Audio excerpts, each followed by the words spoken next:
Halo, bertemu kembali dengan channel pembelajaran kesayangan kalian. Masih tetap dengan saya di sini, Mr. Daniel Virji, menemani kalian.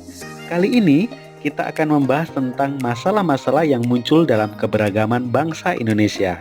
Keberagaman yang terjadi di Indonesia merupakan sebuah potensi sekaligus tantangan. Potensi artinya membuat bangsa kita menjadi bangsa yang besar dan memiliki kekayaan yang berlimpah. Namun ini juga berarti tantangan. Artinya, membuat penduduk Indonesia berbeda pendapat yang lepas kendali, mudah tumbuhnya perasaan kedaerahan yang amat sempit yang sewaktu-waktu bisa menjadi ledakan dan mengancam persatuan dan kesatuan bangsa. Keberagaman rawan sekali menimbulkan perbedaan pendapat dan konflik.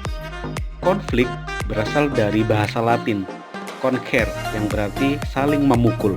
Secara sosiologis, konflik diartikan sebagai proses sosial antara dua orang atau lebih yang salah satu pihak berusaha menyingkirkan pihak lain dengan menghancurkan dan membuatnya tidak berdaya.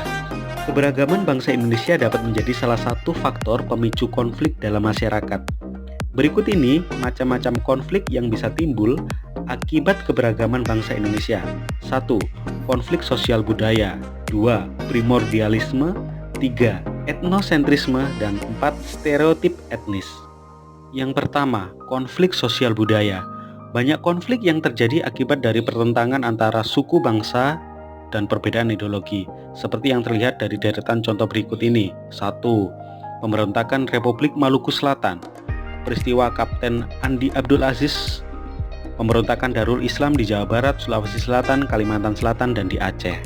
Pula pemberontakan yang dilakukan OPM, Organisasi Papua Merdeka.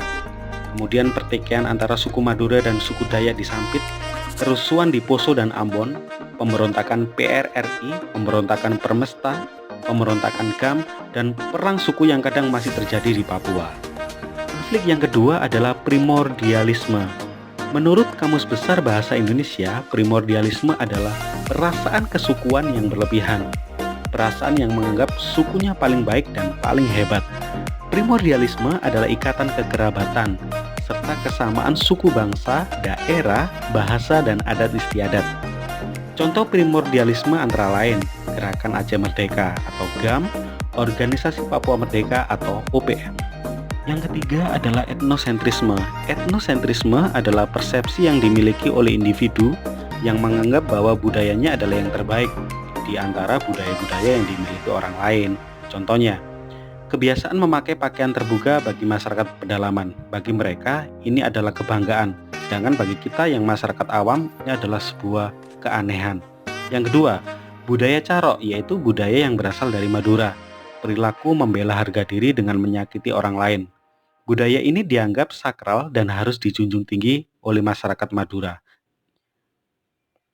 Konflik yang keempat adalah stereotip etnis. Stereotip etnis adalah anggapan atau kepercayaan yang dianut oleh sebagian besar warga tentang sifat-sifat khas dari berbagai golongan etnis dan menganggap berbeda dengan etnis yang lain. Contohnya, anggapan masyarakat awam yang melihat orang-orang timur adalah orang yang kasar dan keras, atau anggapan masyarakat awam yang melihat orang-orang etnis Tionghoa dianggap paling unggul dalam usaha dagang dan lain-lain. Jadi sekarang jangan pernah menganggap perbedaan di sekitar kita menjadi penghambat untuk kita mewujudkan persatuan dan kesatuan bangsa.